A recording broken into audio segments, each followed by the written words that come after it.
So, namaste. So, today we'll just share an interesting story through which we can understand Sanatan Dharma. This aspect that the divine is one, Brahman, but the essential feature about the divine as one Brahman is that he is universal. Sri Aurobindo says repeatedly that this must never be forgotten, and it is the universal nature of divinity. Meaning, thereby, divine is not confined to one space, divine is not confined to one moment of time. So, when we try to do it, that divine is only what was spoken in a particular land at a particular period of time, divine is only confined to a particular geographical region or a particular group of humanity, then we are missing the real truth. In manifestation, yes, there are different degrees of manifestation of the divine. So, you must understand the divine and the manifestation. But the divine is one, then he is featureless. Meaning thereby you cannot define him in this way or that way. And yet he can assume all features and all forms. This is the second aspect, that he is formless and yet he is the basis of all forms. Third is he is immutable. Meaning thereby whatever is subject to decay, degeneration, whatever is subject to loss, whatever is subject to be, broken aside, that cannot be divine. It is, by its nature, it is the play of nature. So we can think of all the possible things, movements, activities in creation and try to see what is it that is not subject to decay. So at the end, if we just apply this simple logic, we will discover one very interesting thing. And that is, who is the seer of all these activities? Very naturally. See, when we see the dreams, like we have thoughts, thoughts, feelings, suggestion. So who observed the thoughts? You say, no, I had this thought. Meaning thereby something in you observed the thought. So who observed the thought? So like this, when we go, we discover one aspect of the divine, which is as the soul seer. He watches over all the activities, different movements. But there is another aspect of the divine, which is who has fashioned all these countless forms. So that's where the other aspect comes, that though he is one, all these forms are nothing else but his expressions in different degrees, in different ways. And the third aspect is, we'll come to this story, the second one, in the form of a story. And the third is that where is all this nature, dance, movement going on? So he is the stable basis of all creation. When you dance, you need a floor, no? Some medium you need. Even when the aircraft is flying, it is flying on some medium, air. So all this dance of creation, where is it taking place? On what? If there is no stable basis, it should collapse back into something. And the fourth is that we say, no, aha, I enjoyed. So who is the enjoyer? So you will discover that the divine is the sole enjoyer through all things. But the only problem is he enjoys everything, but not in the way human consciousness understands. So let's take this story which I was thinking of sharing. So it's a well-known story, but it is interpreted in different ways. And the story goes that Shri Krishna is in Braj and he is enjoying, and all the Gwalwal, everybody is enjoying the Leela. Then one day, Brahmaji comes a little close. And somewhere he has heard that Shri Krishna has killed Aghasur. You know the story of Aghasur. Aghasur is a Asura, demon who has been sent by Kansa to kill Krishna. Because he suspects, he is the baby who is going to kill me. So he sends a series of Asuras. So Aghasur does nothing. He is a Ajgar, python. So python opens his mouth and waits. And all the Gwalbal, they think, arey, nice cave, this is cave. So they enter the cave and he remains quiet, still. Then Shri Krishna, who knows everything, he also walks into the cave, as if he has come into the trap. And then Aghasur closes his mouth. Next moment what happens? From within, Aghasur explodes. Because Shri Krishna has come armed. Now, this is a very interesting story. This python, which is the last resistance, in Indra and Vritra legend, you have the python, which is the last battle. Python is utter inconscience. No movement, totally unconscious. But look at the power. If ever a being comes in the grip of the python, even a lion will find impossible to escape. And what does the python do? Actually, he does nothing. He just holds and increases his hold. You know how the python swallows a prey? He does nothing. He just takes a deep breath. So when he takes a deep breath, the person's breath is gone. That's all. He just winds and winds and winds and keeps winding you till finally you are swallowed up. So this is the last battle in yoga, which is the victory over the great python. And this python is the one which is sleeping at the base of all creation. It's the inconscient. So when Brahmaji hears that there is this boy who has destroyed this Aghasur python, he cannot be an ordinary boy. So he goes and sees, he says, oh, this is the God himself doing the Leela. But then he looks at all the bridge ke gwal bal and cows and he's enjoying frolicking fun, they are having jokes. So he says, what kind of these irreverent, Brahma is, his child is Prajapati. He must live by the rules. He created Prajapati to create rules of the game. That's why Shiva is out of the, because Shiva doesn't follow any rules. That's why Prajapati and Shiva had this tiff. Because Shiva has to liberate from all forms. So he doesn't follow any rule.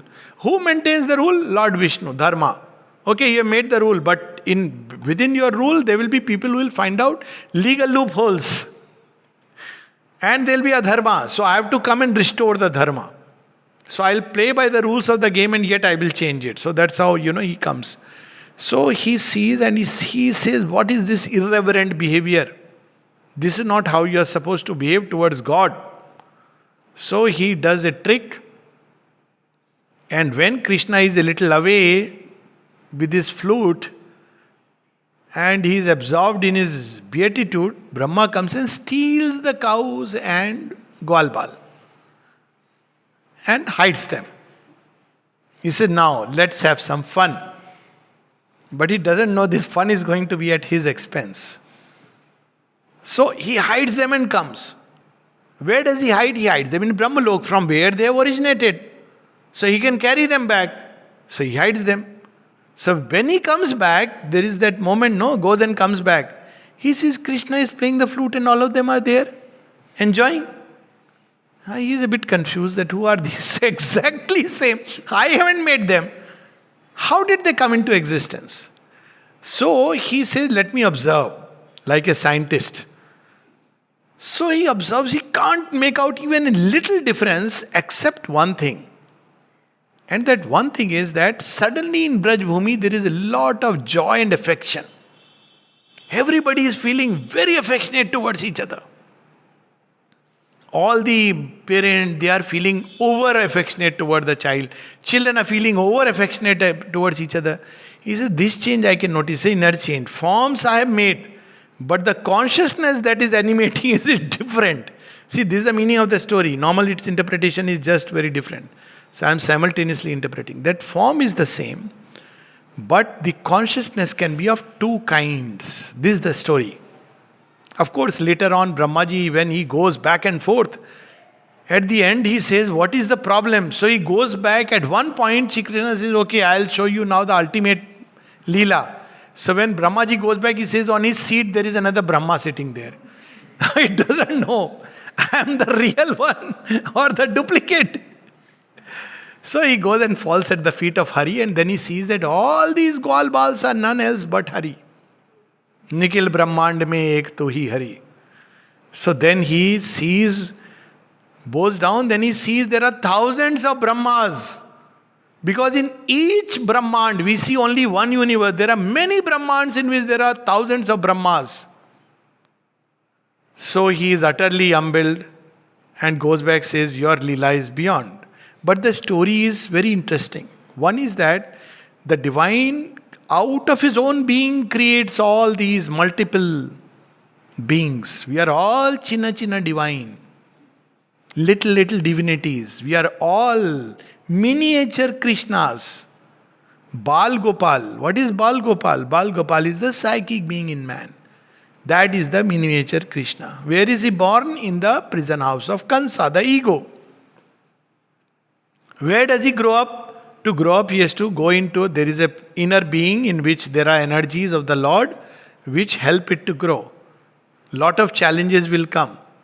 There will be Trinavrat, Putna, all these are psychological challenges that you will face.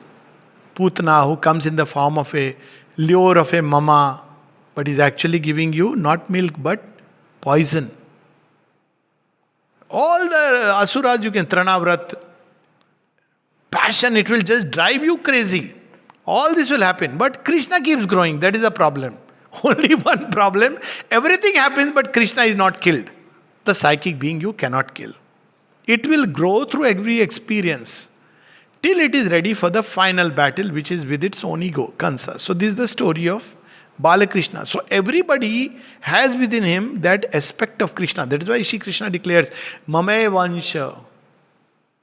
Each one is, now I have my own interpretation which is non-Sanskrit, please. So Mame Vansha is generally, my Ansha is in everyone. So I just twist it a little and say, we all belong to one Vansha. Mama Vansha. We are all Vanshaj of the one. The Lord who attracts and draws all of us.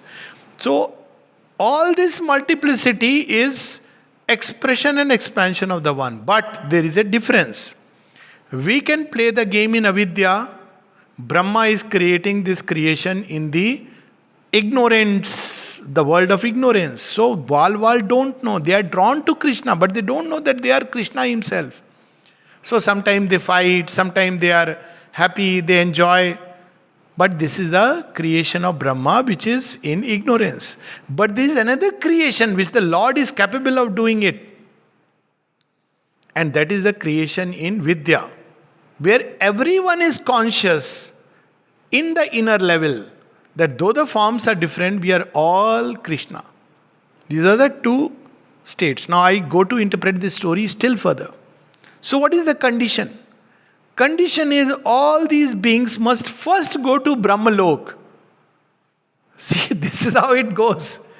That lower nature, you have to get rid of that. Then you are ready for the higher play. So this play on earth has two levels. One is when we are in ignorance. Brahma has created the Srishti and put us a little patti over us and say, play hide and seek. So we are searching for whom? Krishna. But because of the patti we don't know. So we touch this another Gwal Bal and say, you are Krishna. Actually we are right.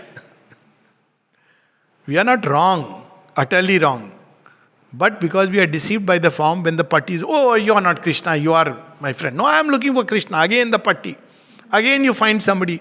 Oh, you are Krishna. No, you are also not Krishna. This is the shadow play in which he is luring us. And he is hiding from us and he is revealing himself to us through multiple ways. But the other level of the play is when you are conscious of Krishna. And Krishna is playing in you and Krishna is playing with you. And it is none else but Krishna's play. So when we live in that state of consciousness, then all becomes delightful. Then you have the new creation where everything is beautiful. Now people say, oh, there is no harmony. No, so people get disgusted. So they want to leave the world, Vairagya, and go away. Shri Krishna must be feeling amused. You haven't seen the full play. You don't know how to play. That's why you are taking the path of asceticism. Ascetics don't know the play. The day you discover that this play is Krishna, and Krishna is in everything, then what we will do? We'll say, till now we have played this game in ignorance. It is your play. Teach me the rules of the game. Then what he will tell us? All he loves, all he moves, all are his, all is he. So this is the thing which we have to discover. If you can take out that poem, Krishna Critics, then maybe we can just read it as, part of the Sanatana Dharma. So this one being, now people often say, but people have different collected poems. People have different experiences of God. So how do you say God is one? Precisely because he is one but not a point. He is infinite. So depending on the angle of approach, you have Mount Everest, you approach from different sides, you will have a different vision. Sri Ramakrishna gave the example of blind men and the elephant. And this mother gives an even beautiful example of the kinshuk tree. You go in different season, you will see the kinshuk tree different. So different people approach the one from different angles. They have a different path, they have a different faith. So based on the path and the faith, the divine reveals himself like that. And the mother says that's why you should know how important is faith. If you believe that the divine is cruel, who punishes, then he will appear to you cruel and punish you because it is necessary for your progress. That's why fear of God and of the divine is very primitive societies have that. Oh, be afraid of God. He will punish you. Sri Aurobindo said something very interesting that, but in the age to come, while Semites have given a God-fearing religion, in India it is God-loving. But he says something very interesting. He says, but if you want to make God love very perfect, then you don't have the relation of fear, but remember that, Semitic, in ancient times it was told God drives you out of Eden, paradise, out of wrath. Now you know it is not true. But still remember the exile a little bit, it will add to the perfection because you don't want to enter into any state of consciousness which can take you away from the Lord. That's why. So it has become like a little shadow between you and the divine, but if the shadow is making your perfection even more perfect. So this whole understanding that it is he who has become all this creation, then the whole thing changes. So he is on one side. If you approach from one side, he will appear as featureless, formless. Why? Because you started with this belief that he is featureless, formless. The second one, Critics. This is another poem by this name. Yeah. Krishna. Yeah. Critics is below that in italics. So, if we think believe he is featureless, he will say, okay, I am featureless. If you believe he is nothingness, he will say, okay, come, I am nothing. If you believe that he is a great nihil, he will appear as a blank. If you believe he is the lover of mankind and the lover of all souls, he will appear to you as the lover of mankind and lover of all souls. If you believe, and Mother goes on to say, it's a whole passage in I am with you. She said, if you believe, on the other hand, that he, just try page 627 or somewhere. So, or if you believe that the divine will lift you every time you fall, he will be there 1,000 times to lift you out of the ignorance. Because your belief and faith, she uses the word faith, is so important. If you believe that he separates and attaches himself with you, he will separate and attach himself with you. But if you believe that whatever I may do, the divine will never abandon me, he will never abandon you. So, he is one, but he is infinite.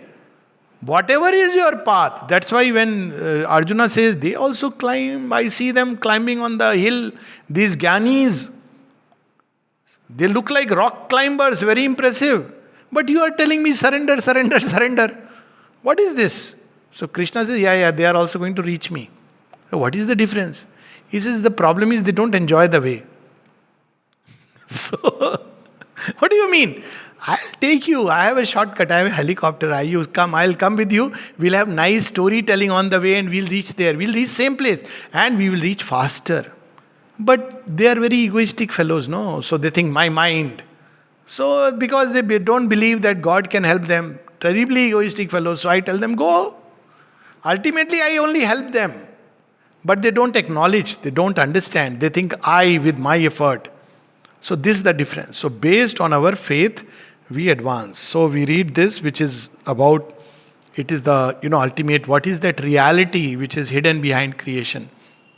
So there are two poems Sri Aurobindo has written on Krishna. One is, of course, a sonnet, which we are all aware of. At last I find the meaning of soul's birth into this universe, terrible and sweet. I who have felt the hungry heart of earth, aspiring beyond heaven to Krishna's feet.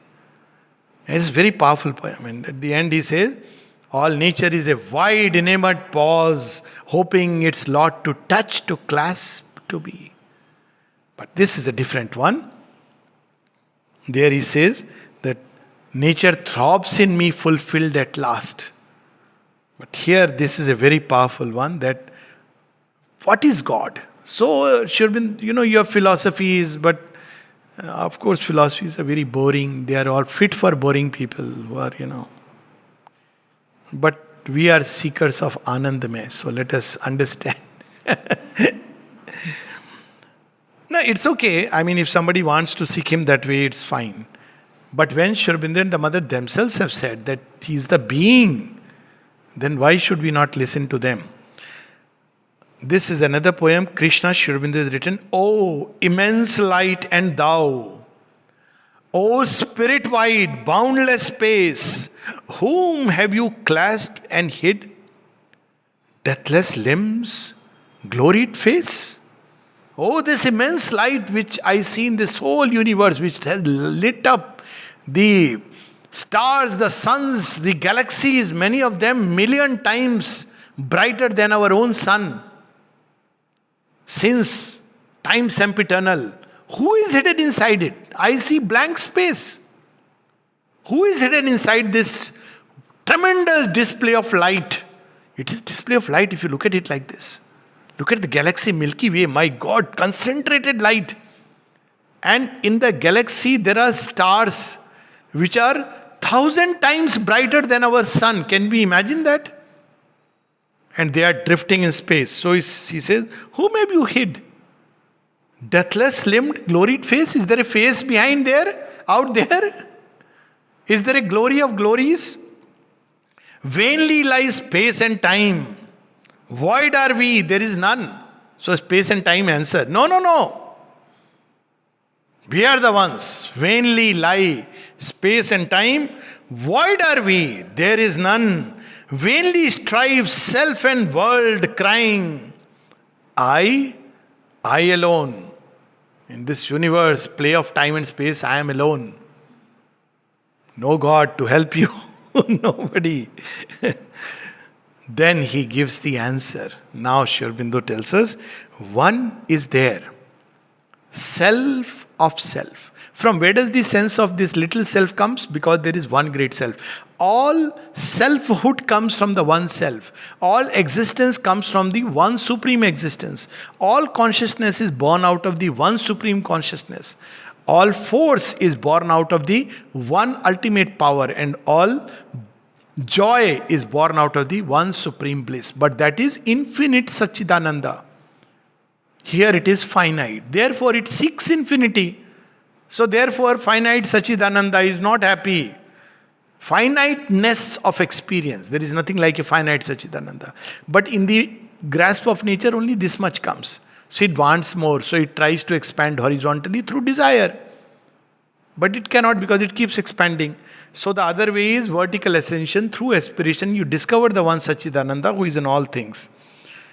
One is there, self of self, soul of space. It is not a mechanical inconscient nature. There is a soul.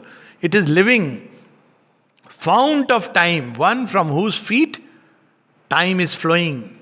Like the mighty Ganges flowing out of the feet of Shiva, feet of Lord Vishnu. So Jin Charano mein Sursari. So from there the fount of time is that. Jin Charanan se Nikasi Sursari Shankar Jata Samai. She has come out of the feet of the Lord. And she has found her refuge in the locks. Vainly strives self and world, crying, I alone. One is there, self of self, soul of space, fount of time, heart of hearts. Behind all our experience of love which turns into hate, there is the one lover, beloved, whom we are really searching, heart of hearts, mind of minds. Can our little mind find him? It cannot. But if you find that mind, you can understand this little mind. Yan mansana manute yenahur manomatang. He alone sits sublime. He is the enjoyer. If we unite with him, then we will enjoy like him. Otherwise, we will get a little joy, it will turn into pain. Why? Because he wants us to have the real one. So he says, if you are too happy with this joy, I am waiting with the real thing. So first you have to find that one, then in the multiplicity you will find him in everything and everywhere. And now see the lines. Oh, no void, absolute, self-absorbed, splendid, mute, Who says that he is a void, self absorbed, splendid, but mute? He cannot answer, he cannot hear. Who said all this? So he is saying, who is he? Hands that clasp, hold, and red lips that kiss, blow his flute. He is not void, mute. Who said that? Impersonal. The Gita says, no, there is Shar Brahman. There is Akshar Brahma beyond the Shar, beyond the mutable in which the divine has entered. This is the immutable, impersonal, void. But beyond it is the Purushottama, the Supreme Purusha. And the Upanishad says, after the Supreme Purushottama, He am I. We are that. But we are in the miniature aspect. So this is the beauty of Indian yoga, the highest word. Hands that clasp, hold, and red lips that kiss, blow his flute, all he loves. Actually, we think he is punishing. No, he doesn't. If he punishes, even that is love. In our consciousness, it may get translated as punishment. But if you ask him, he will say, I know only love. I don't know. When somebody asked, Mother, are you angry? She said, my child, I am incapable of being angry. What God cannot do, he can't be angry. So she says, I am incapable. Why? Because she is living in that state. Hands, all he loves, all he moves. Tulsidas says, Sabahi nachawat Ram Gosai. You think this person is doing, that person is doing. Everybody is being nachawed by the Supreme Madari. You think that he, but he's enjoying the game because it's necessary. All he loves, all he moves, all are his. All are he. So this is the complete Vedanta. He is the one who is seated within everything. He is the one who is beyond everything. What is he doing? He is loving all things. And he is moving all things. And everything belongs to him. Everyone. Even those who revolt, who don't believe. Somebody asked me once, but I don't believe in God. I said, doesn't matter. God believes in you. God is least bothered whether you believe or not. Imagine for an elephant, one flea goes and says, elephant, I believe you are an illusion. He will say, I don't care. I am too big to be beheld by your mosaic eyes. It's okay. You believe I am an illusion, fine. It's illusion walking. But don't get near below my feet lest you be crushed. Then you will say this illusion finished me. Then we blame God. The only time God becomes real to the atheists, all the atheists, you see their philosophy? Look at this world. It is so, this thing cruel. Therefore God does not exist. Matlab, they have actually blamed. So then blaming you have God. But otherwise it doesn't. When you get success, it is, my effort. So all are his, all are he. But he does not disclaim anyone because it is him. Many limbs sate his whims. We are here to please him. Bear his sweet ecstasy. Now look at the bhava. Bear. It is difficult to bear his delight. It's too much.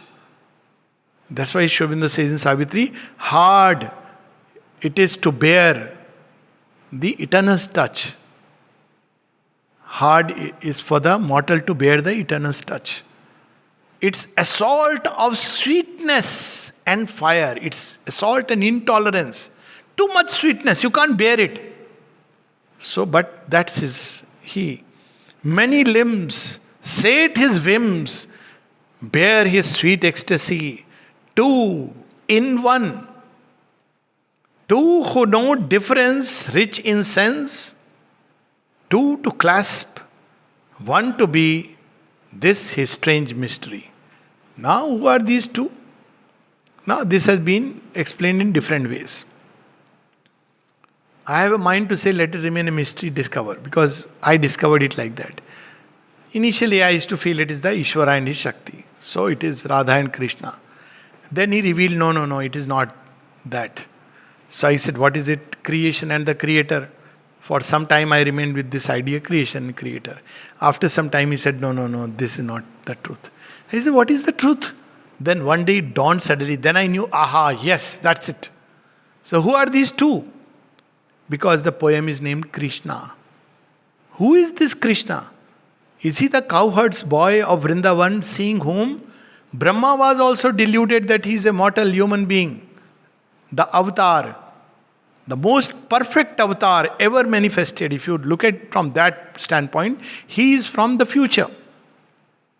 That's why Sri Aurobindo says we are here to do his work. He has come from the future when world will be free and delight. But it cannot be till he comes as Sri Aurobindo to create a base of truth.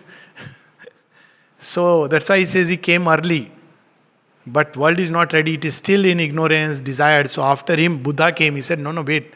Get rid of desire, ignorance. Come out of this. Then Sri Aurobindo came. It's not void. Let me lay the base of truth. When we have the base of truth below matter, within matter, then yes, Krishna utterly returns. So who are these two? It is Krishna the Avatar and Krishna the Purushottama. When you read the Srimad Bhagavatam, then you realize this mystery.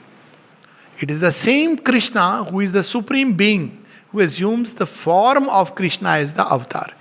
It's the personality, eternal personality. So here it is two in one.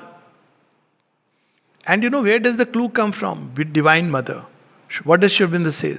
That within her she holds the two vaster ways of her existence. She is transcendental and universal within this form.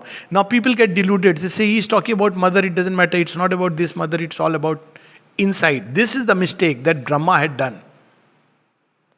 And here he is reminding us, no, two in one. It's about the avatarhood.